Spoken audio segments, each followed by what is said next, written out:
नमस्कार दोस्तों, जय मां कालिका ऑटो सर्विस चंदेरिया। और दोस्तों ये मैं एड का काम कर रहा है और इसका बुश वगैरह भी बनाया।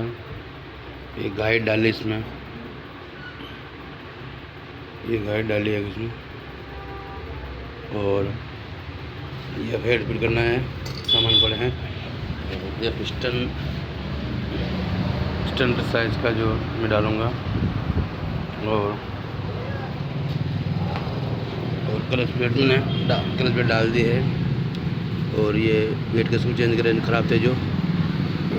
और दोस्तों कंप्लीट इंजन का है, लेसन कंप्लीट करके स्टार्ट करके मैं बताऊंगा आपको कैसे लगे गाड़ी, आवाज़ वगैरह।